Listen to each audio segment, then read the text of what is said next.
Good morning. Hey, How are you? I'm good. How are you? Good. Um, hey, your video was great. I want to hear what you thought about it. I'm Um, so happy that you liked it. I was very pleased with it. I tried to be as prepared as I could, and I tried to make it active as much of like the lesson as I could. But I was still concerned it might not work, especially because the concepts are like the words, especially, are really challenging for them. But they caught on and they seemed to like it, so I was pretty pleased with it. how many times had you talked about the water cycle before that? Once.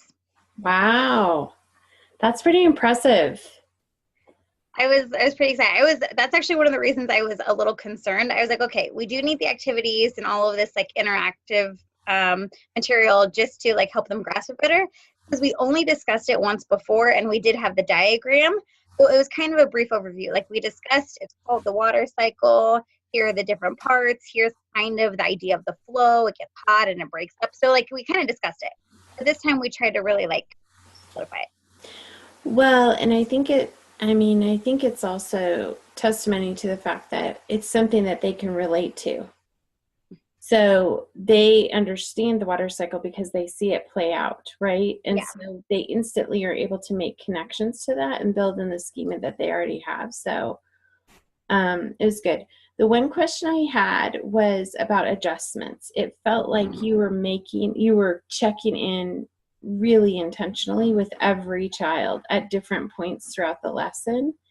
Did you find yourself making adjustments for them? I did a little bit, yeah. I tried to a lot more this time actually. And so as I went through, I was kind of like, I was trying to formatively assess and just kind of see where they were at. And so some of the kids were just like coloring faster or seemed to consistently make mistakes about like condensation versus collection. So then I would ask them to like, hey, how about you work on telling me the pictures that you see? Or how about you just like use the wheel and follow the wheel instead of like just answering, you can use the wheel to help you and assist you. Or then I thought about when we went into the coloring phase, I Mm-hmm. thought instead of just having them color, I decided to change the plan and I decided to say something to have them do it. I thought that would help Excellent. them solidify it more, because I thought at the beginning of the lesson they were mimicking well, they were copying well, but I didn't know how strong the understanding was. Right, So then right. I wanted to kind of change my plan and see if they could just connect. Right. And that was evident, like that you were trying in many ways to have them look at the material through a different lens. Like first you just had them recall, and then you said, I'm going to describe the process, and then I want you to talk about it, it was fabulous. So I'll go through the Thank elements. you. Let's see. So I asked you about the adjustments. It felt like the formative assessment was really intentional and you were constantly doing it and you were constantly saying, I'm asking so and so, tell me about this. So that was good. Um, Gosh, evidence-based instruction. There was all kinds of good stuff here. There was huge use of academic language, evaporation, condensation, precipitation, collection, and water cycle. That was awesome. Um, you activated prior knowledge. You made connections to what they already knew about seasons. So that was good as you were talking about, different seasons. Use technology and movement and song. And so that's hugely developmentally appropriate. So that was really, really strong.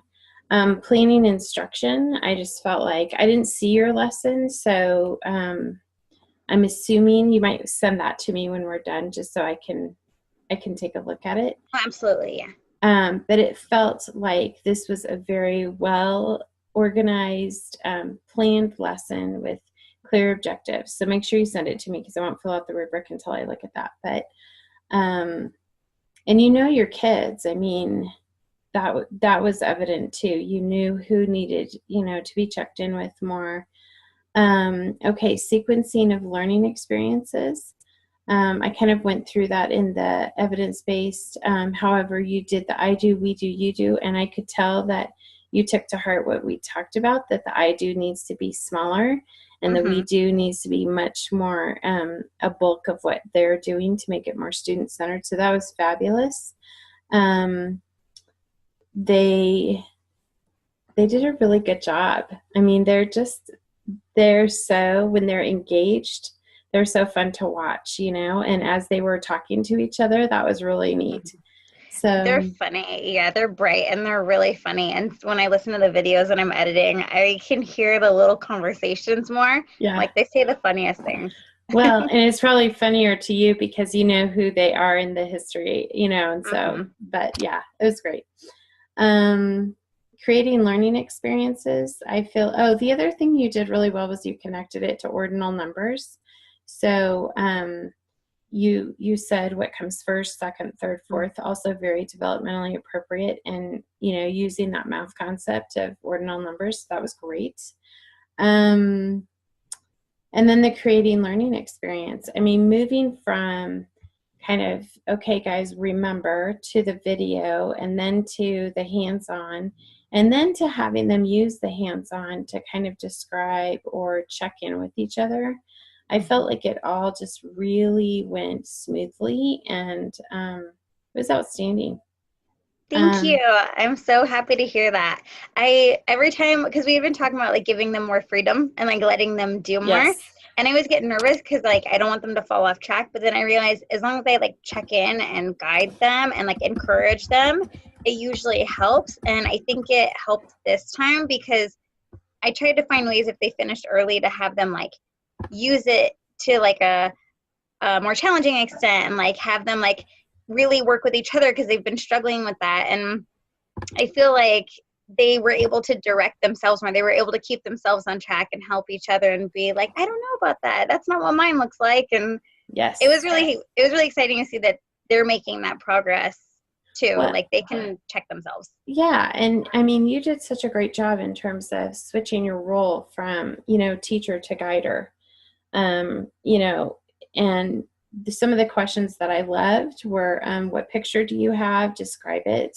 If it's hot outside, what kind of precipitation do we get? I mean, getting them to make those strong connections and analyze. So I think too that what happens when you give them more freedom, you're able to take them to those higher levels of Bloom's taxonomy, because you're able to, you know, they're able to show you, okay, I'm capable of this, and then you trust that you can take them to that next level. So that was great. The conversations they were having were good. I mean, they weren't just silly conversations. They were really truly checking in with each other. So that was great. Yay. Makes me feel better. Like I'm starting to make progress and I think it's taken a while, like getting to know them, but that's been helping. Like the more I get to know them, figure out Mm-hmm. kind of what works with them more. And then like I've been practicing tactics and you've been giving me good advice and it's kind of like helping get Good, some more good. constructive lessons. And the academic language, like the one little boy said, that's a hard word, but they were still able to do it. And so that was really impressive. And it should just be, you know, more evidence to you that you can expect more from them. You know, Absolutely. I think that's the key, is really knowing that they're capable of doing more. So, Hmm. um, okay, so you skipped you skipped standard six, did you? Like Did last we time I do, think I turned that oh one. no, I we think we did. discussed that one already, yeah. We did. Okay, so did we do five and six? So you're caught up, right? Yep, absolutely. Awesome. Okay. That's fabulous. So that, yeah, you're plugging away, girl. Good job. Thank you. I'm so Yeah. excited. It's been Yeah. going by more quickly than I anticipated, but like I'm getting anxious and really excited that like I'm finally there, almost done. Yeah, because you only have one more really of the classroom stuff, and then you need to do the professional development one, right? Yeah. Okay, and I need to look and see if I evaluate you on that. I think I do, but so I think I have three more to evaluate you on. Yeah, I'm not sure. I haven't looked ahead at those, Okay. but probably. All right, so send me your lesson plan, and I'll look to see. And then if you have any questions going forward, sometimes 9 and 10 can be a little tricky. I don't know if Barry's told you guys kind of look ahead for those. 9 and 10, yeah, he's had us like discuss it and kind of plan, Good. and like um, kind of like fill each other in on about like what our ideas are and our plans are for getting those pieces in. Great. Great. I figured he would. Okay. Thanks. Thank you Have a so good day. much. Yeah. You Talk to you too. later. Bye bye. Bye.